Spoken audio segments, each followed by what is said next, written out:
नमस्कार दोस्तों। नफरती एंकर्स और नफरती भाषणों पर सुप्रीम कोर्ट ने अब तक का सबसे बड़ा प्रहार किया है। सुप्रीम कोर्ट के शब्दों में जो एंकर्स, टीवी के जो एंकर्स, जो पत्रकार नफरत फैलाते हैं उन्हें टीवी से कब हटाया जाएगा। अगर मैं सुप्रीम कोर्ट ने जो कहा है दोस्तों, एक लाइन में उसे आपके सामने रखूं तो यह कहा गया है कि आपत्तिजनक एंकर्स को हटा दिया जाना चाहिए और उन चैनल्स पर भारी जुर्माना लगाया जाना चाहिए जो प्रोग्राम कोड का उल्लंघन कर रहे हैं, चैनल एजेंडे से प्रेरित है, समाज में विभाजन पैदा करते हैं। तो बड़ा प्रश्न ये दोस्तों कि सुप्रीम कोर्ट के इस आदेश के बाद, जो बाद में मैं आपको विस्तार से बताऊंगा, क्या इन एंकर्स को अब उनके चैनल्स जो हैं हटाएंगे।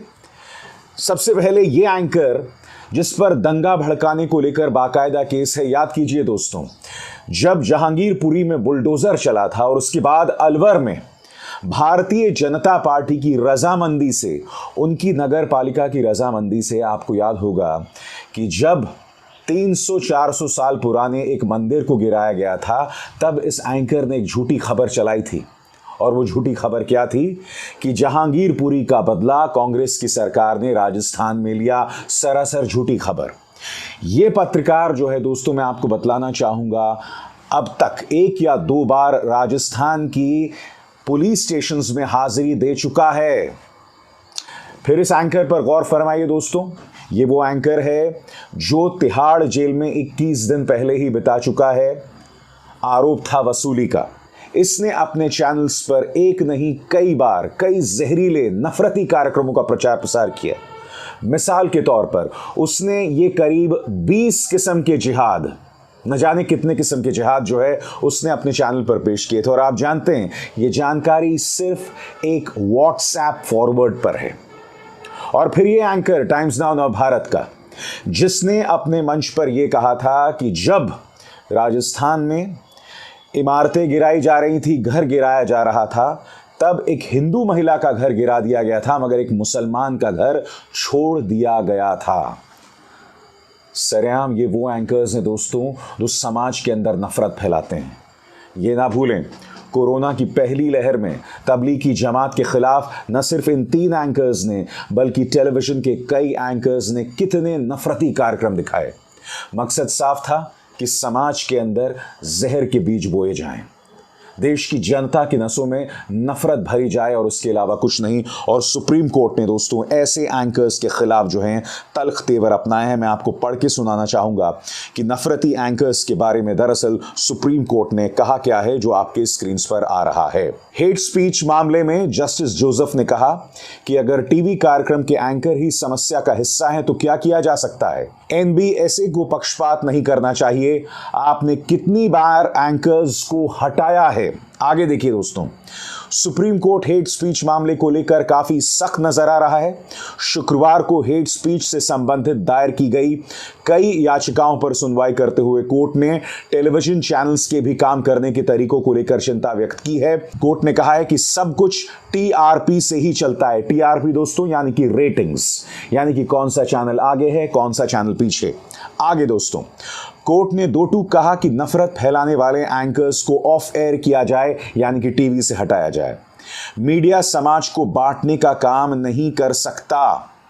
आगे दोस्तों, सुनवाई के दौरान जस्टिस जोसेफ ने कहा कि वे इसे सनसनीखेज बनाते हैं। विजुअल के कारण आप समाज में विभाजन पैदा करते हैं। न्यूज़पेपर की तुलना में विजुअल मीडियम ज्यादा लोगों को प्रभावित करता है। हमारे दर्शक क्या वो ऐसा कंटेंट देखने के लिए पूरी तरह से परिपक्व हैं, मैच्योर हैं?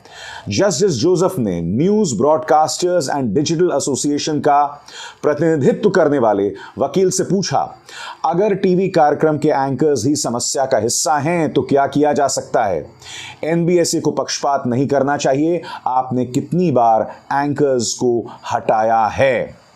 यही नहीं दोस्तों, एंकर्स की निष्पक्षता पर भी सवाल उठाए गए हैं और यह भी कहा गया है कि अगर एंकर्स निष्पक्ष नहीं हैं तो जाहिर सी बात है कि कार्यक्रम की दिशा जो है वो नफरत की तरफ ही बढ़ेगी। और मुझे आपको ये बतलाने की जरूरत नहीं है कि अधिकतर डिबेट्स में आपने देखा होगा कि मीडिया की ये गुल्लू या कालू या पापा की ये परियां सिर्फ विपक्ष के नेताओं के साथ भिड़ते रहते हैं।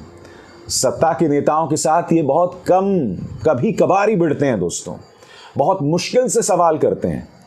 और इसलिए सुप्रीम कोर्ट जो एंकर्स के निष्पक्षता पर सवाल उठा रहा है वो अपने आप में बहुत वाजिब बात है। दोस्तों, सिर्फ सुप्रीम कोर्ट के तल्ख तेवरों से बात नहीं बनने वाली। आपको समझना पड़ेगा कि इन न्यूज़ चैनल्स में नफरत क्यों है। सबसे पहले, जो न्यूज़ एंकर जितनी ज़्यादा नफरत अपने कार्यक्रमों में फैलाता है, चैनल्स के अंदर उसे उतना ज़्यादा बढ़ावा मिलता है। जी हाँ, कार्यक्रम जो हैं उनके बारे में लगातार जो प्रोड्यूसर्स हैं, जो चैनल के संपादक कहते हैं कि मुझे ऐसी खबरें लाओ जिनके अंदर हिंदू और मुसलमान के मुद्दे हों, जिनके अंदर भड़काऊ मुद्दे हों, क्योंकि इनके ज़रिए मुझे रेटिंग्स मिलेगी और रेटिंग्स मिलेगी तो विज्ञापन आएंगे। यानी कि इससे तीन चीज़ें जुड़ गई हैं। नंबर एक चैनल के अंदर संपादक जितना ज़्यादा नफरती हो, एंकर जितनी ज़्यादा भड़काऊ बातें करे, उससे टीआरपी यानी रेटिंग्स मिलती हैं। रेटिंग्स मिलती हैं तो उसी के ज़रिए विज्ञापन आते हैं, जिसका अर्थ क्या हुआ कि हमें उन कंपनियों से भी सवाल करने हैं जो ऐसे न्यूज़ चैनल्स पर अपने विज्ञापन देते हैं। इसलिए आज मैं आपसे अपील करना चाहूँगा कि आप इन तमाम कार्यक्रमों में उन प्रोडक्ट्स को भी देखें जो अपने विज्ञापन देते हैं। और आज मैं आप सबसे अपील करना चाहूँगा कि ऐसे प्रोडक्ट्स का बहिष्कार करें जो ऐसे नफरती कार्यक्रमों में अपने विज्ञापन देते हैं, क्योंकि जब तक ऐसे नफरती कार्यक्रमों में ऐसे विज्ञापन आते रहेंगे तब तक इस तरह के कार्यक्रम बने रहेंगे। दूसरी बात, इससे राजनीति भी जुड़ी हुई है। जैसा कि मैंने अभी आपको बताया कि भारतीय जनता पार्टी को इससे बेतहाशा फायदा होता है। जब तक नफरत चलती रहेगी, नफरत की खेती होती रहेगी वोट्स के लिहाज से, तब तक ये नफरती कार्यक्रम भी चलते रहेंगे। इसलिए बहुत ज़रूरी हो जाता है कि न्यूज़ चैनल्स की विश्वसनीयता को पूरी तरह से ख़त्म किया जाए।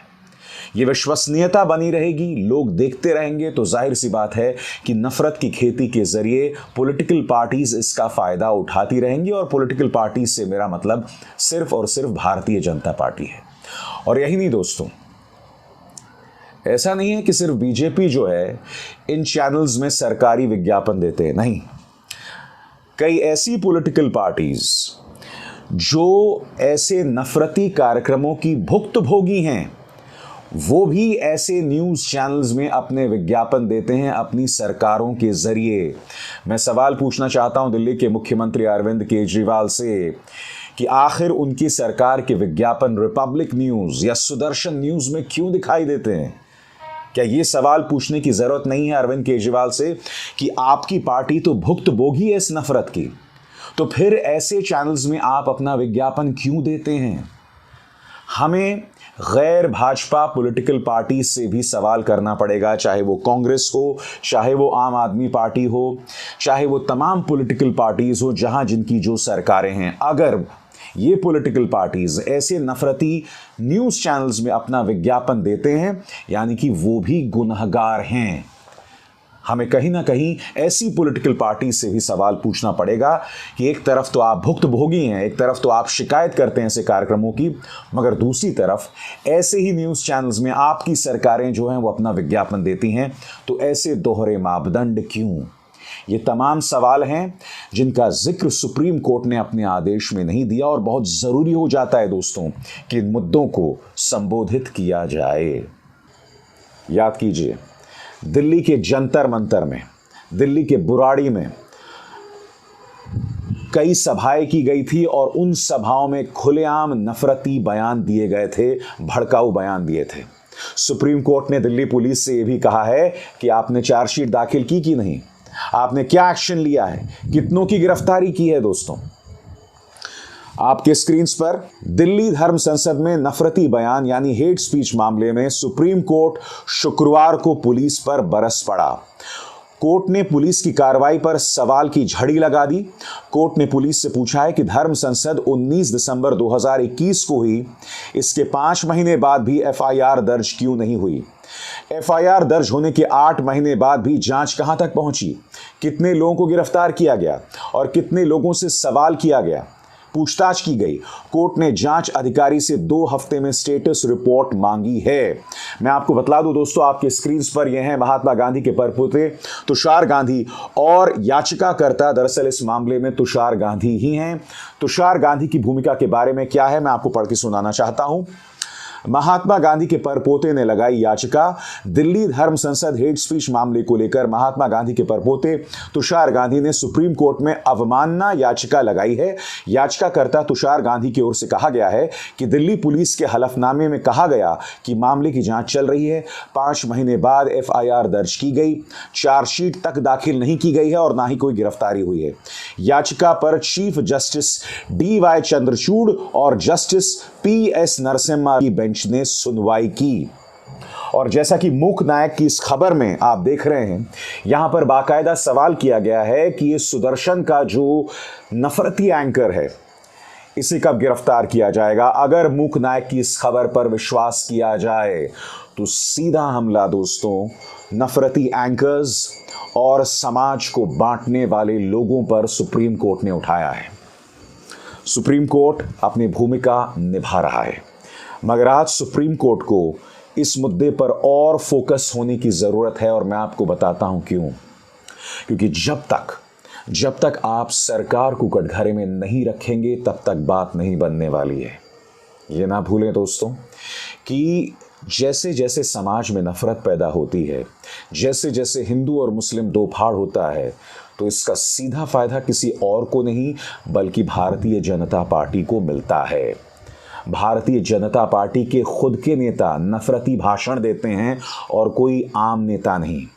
प्रधानमंत्री, मुख्यमंत्री, गृह मंत्री, और मिसाल के तौर पर प्रधानमंत्री नरेंद्र मोदी ने हाल ही में गुजरात में कहा था, जिसमें उन्होंने कांग्रेस को आतंकवाद के साथ जोड़ दिया था। उन्होंने ये तक कहा था कि आतंकवाद के मुद्दे पर कांग्रेस इसलिए नरम पड़ती है ताकि एक विशेष समुदाय उससे नाराज ना हो जाए, जिसका अर्थ क्या हुआ, प्रधानमंत्री ने एक विशेष समुदाय को आतंकवाद से जोड़ दिया था।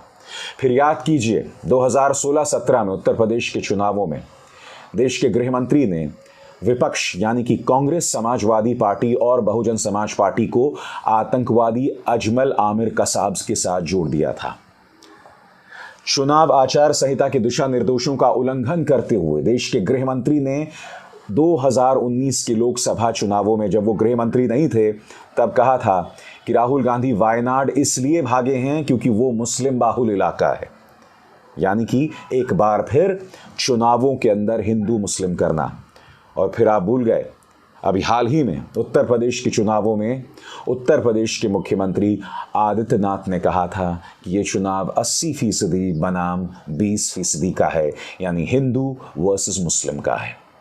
बार बार देश के ये 3 सबसे लोकप्रिय नेता नफरती भाषण देते हैं, नफरती बातें करते हैं, और टीवी न्यूज़ चैनल्स उन भाषणों पर सवाल करने के बजाय उसे मास्टर स्ट्रोक बताते हैं दोस्तों।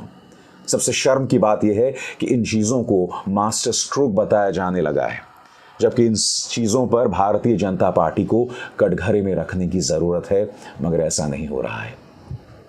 आज भी जोशीमठ जो दरक रहा है, जो डूब रहा है, उस मुद्दे पर सार्थक बहस करने के बजाय, उस मुद्दे पर पर्यावरण से जुड़े मुद्दों पर बहस करने के बजाय न्यूज़ चैनल्स पर क्या कचरा दिखाया जा रहा है बताइए।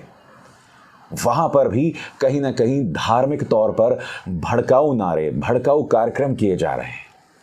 इन न्यूज़ चैनल्स का सिर्फ यही काम है। इन्होंने शाहीन बाग में मुसलमान औरतों और बच्चों को बदनाम किया था। जब किसान आंदोलन चल रहा था तो हमारे किसान भाई बहनों को इन्होंने खालिस्तानी और आतंकवादी तक बताया था। ये हैं हमारे न्यूज़ चैनल्स। हमारे न्यूज़ चैनल्स सिर्फ समस्या का हिस्सा नहीं हैं, हमारे न्यूज़ चैनल्स खुद समस्या हैं, समस्या की जड़ हैं। सुप्रीम कोर्ट को यह समझना पड़ेगा, और साथ ही इस पूरे मामले में भारतीय जनता पार्टी की जो भूमिका है ना, सुप्रीम कोर्ट को वो भी समझना पड़ेगा।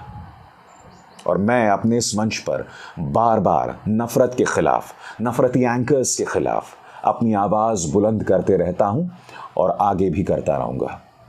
अभिसार शर्मा को दीजिए इजाजत। नमस्कार। स्वतंत्र और आजाद पत्रकारिता का समर्थन कीजिए, सच में मेरा साथी बनिए। बहुत आसान है दोस्तों, इस ज्वाइन बटन को दबाइए और आपके सामने आएंगे ये 3 विकल्प, इनमें से एक चुनिए और सच के इस सफर में मेरा साथी बनिए।